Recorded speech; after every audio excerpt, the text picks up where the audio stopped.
ભર ઉનાળે જ્યારે સૂર્યદેવ આકરા પાણીએ હોય છે ત્યારે બજારમાં આવતી લાલ ચટક અને રસીલી લીચી જોતા જ મોઢામાં પાણી આવી જાય છે અને માત્ર સ્વાદમાં જ નહીં પણ ગુણોમાં પણ સુપરફૂડ ગણાતી લીચી ઉનાળામાં શરીરને ઠંડક આપવાનું અને રોગપ્રતિકારક શક્તિ વધારવાનું કામ કરે છે.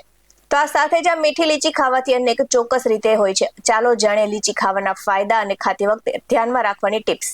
નમસ્કાર દર્શક મિત્રો, બેસ 90 ન્યૂઝમાં આપની સાથે હું છું નેહા પટેલ. ઉનાળો આવતા જ બજારમાં રસીલી અને મીઠી લીચી આવે છે ત્યારે લાલ રંગની આ લીચી જોવામાં એટલી આકર્ષક છે અને ખાવામાં પણ એટલી સ્વાદિષ્ટ અને ગુણકારી છે. તેને ઉનાળાનું અમૃત પણ કહેવામાં આવે છે. તો પોષક તત્વોની વાત કરીએ તો લીચીમાં વિટામિન સી ભરપૂર હોય છે. તે તમારી ઇમ્યુનિટી એટલે કે રોગપ્રતિકારક શક્તિ વધારે છે અને આ સિવાય તેમાં રહેલા ફાઈબર પાચન તંત્રને સુધારે છે અને કબજિયાત જેવી સમસ્યાથી છુટકારો અપાવે છે.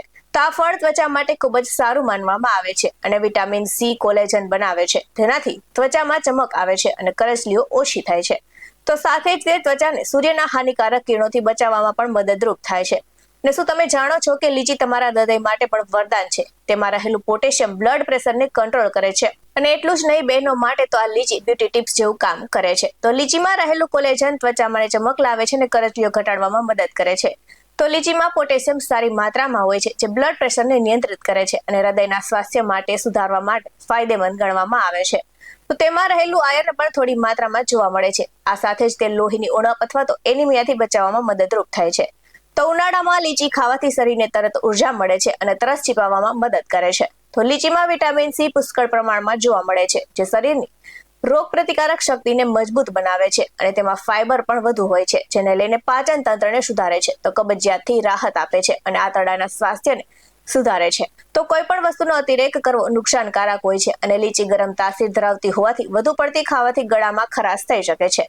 તો ખાસ કરીને ડાયાબિટીસના દર્દીઓએ લીચીનું સેવન કરતા પહેલા ડોક્ટરની સલાહ લેવી જરૂરી છે. આ સાથે જ તેનું સેવન કરવું જોઈએ. અને તો આ ઉનાળામાં તમે પણ માણો આ રસીલી લીચીનો સ્વાદ, પણ યાદ રાખજો કે માપમાં ખાઓ અને સ્વસ્થ રહો. આવા જ વધુ અહેવાલ સાથે ફરી મળતા રહેશું. તમે અમારી યુટ્યુબ ચેનલને સબસ્ક્રાઇબ કરવાનું અને અમને ફેસબુક અને ઇન્સ્ટાગ્રામ પર ફોલો કરવાનું ભૂલશો નહીં. બાકી નવી અપડેટ્સ મેળવવા માટે જોતા રહો બેસ 90 ન્યૂઝ. અહીં આપવામાં આવેલી જાણકારી વિવિધ નિષ્ણાતોના જણાવ પર આધારિત છે. બેસ 90 ન્યૂઝ કોઈ પુષ્ટિ નથી કરતું. નમસ્કાર.